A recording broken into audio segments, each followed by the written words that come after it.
Урматтуу Кыргызстандын жарандары, урматтуу Борбордук Азия мамлекеттериндеги коомчулуктун өкүлдөрү. Сиздер менен кайрадан жолугушуп атканыма кубанычтамын.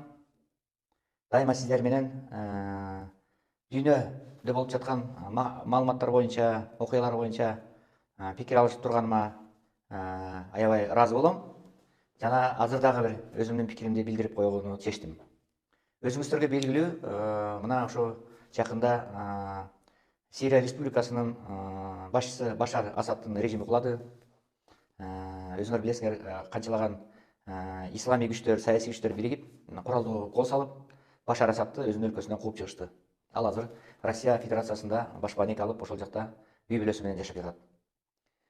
Бирок мен ушул окуядан кийин дагы ушул Американын жана Израилдин жасап жаткан азыркы адамзатка, жалпы эле мусулман дүйнөсүнө, жалпы эле ушу жакынкы чыгыш өлкөлөрүнө, жалпы эле араб өлкөлөрүнө жасаган кыянатчылыгы жөнүндө айткым келет да.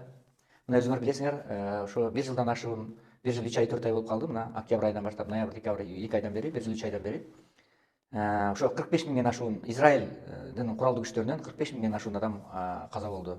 Палестиналыктар каза болушту. Ушулардын ичинде 25 миңден ашууну балдар, аялдар, кары кишилер, ушулардын баардыгы каза болуп, бул дүйнөдөн өтүштү. Бул аябай чоң трагедия. Ошончо балдардын баары чоңоймок, алардын баары үйлөнмөк, билим алышмак, дүйнөдөгү белгилүү адамдар, белгилүү окумуштуулар болуп чыгышмак. Мына ушулардын баардыгы азыр уже жер алдында калышты. Дүйнө коомчулугу Израилдин бул саясатын, баскынчылык аракетин сындап, токтотуу боюнча канчалаган Бириккен Улуттар Уюмундагы, Бириккен Улуттар Уюмунун Коопсуздук кеңеши дагы канчалаган чечимдерди кабыл алды, бирок аларды уккан жок. Эмнеге? Анткени Израилди толугу менен ушу Америка Кошмо Штаты толугу менен колдоп атат да.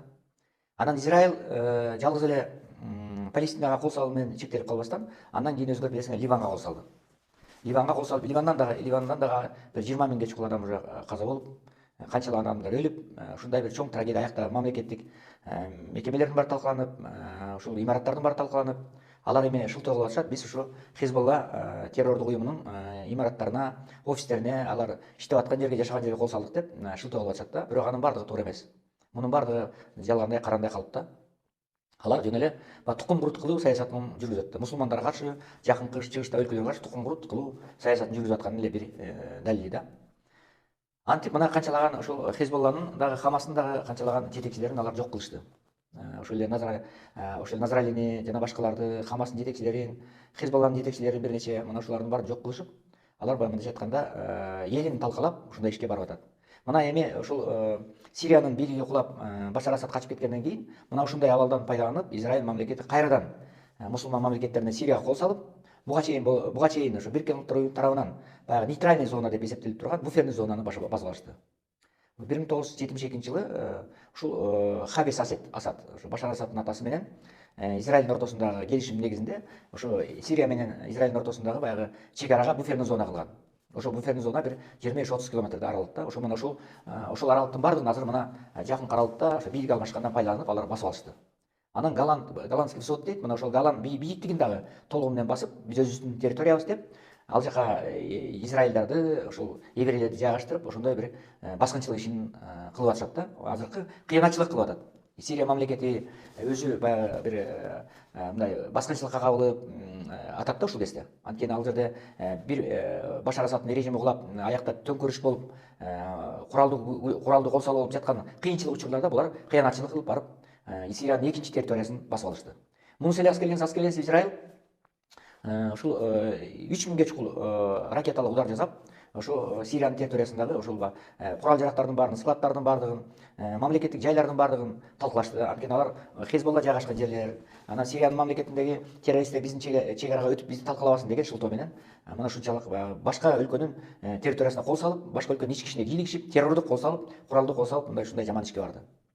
Израиль муну менен эле чектелип калбастан, мына 3-4 күндөн бери мына азыр хуситтерге шылтоолоп, азыр Йемен мамлекетинин кол салды. Йемен мамлекетинин Борбор калаасына кол салып атат, башка шаарларына кол салып, азыр хуситтердин турган жерин, курал жарагын талкалайбыз деп, ошондой шылтоо менен эми уже ал мамлекетти талкалай баштады.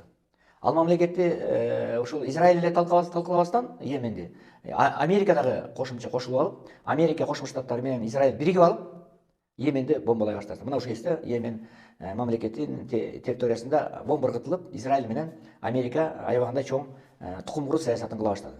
Мына ушул менен ушу Йеменде талкалоонун, бомбардировка кылуу менен, ракета ыргытуу менен Израиль менен Американын бир экендиги мына айгине ачыкка чыкты да. Толугу менен ачыкка чыкты. Мындайча айтканда, кыянатчылык менен ачыкка чыкты. Ошон үчүн мен айтарым, мына 30тан ашуун мамлекет бар, араб мамлекеттери бар. Жакынкы чыгышта, араб мамлекеттеринде мына ушул мамлекеттердин баардыгы ынтымак жок болуп, баардыгы биригип, бир муштумдай болуп, баардыгы Израилди, баардыгы Палестинаны, Ливанды, Иранды, Сирияны мына ушундай бир муштумдай болуп колдоп турганда, ынтымак болгондо, буларга Израиль да кошула алмак эмес, буларга Америка да кошула алмак эмес, буларга башкалар да кошула алмак эмес. Мына булар ушу араб мамлекеттери, жакынкы чыгыштагы мамлекеттер, мусулман мамлекеттери бири менен ынтымак жок болгондуктан алар ичара баягы коюн колтук алып алып, Америка менен Израиль менен өз ара экономикалык, социалдык, саясий байланыштар түзүп алып, өзлөрүнүн мусулмандарга бири бирине кыйнатчылык кылып атат да. Мына ошондуктан алардын ынтымагы болбогондуктан Израиль менен Америка ушунча кол салып, аларды тукум курут кылып, мына мамлекетин талкалап атат.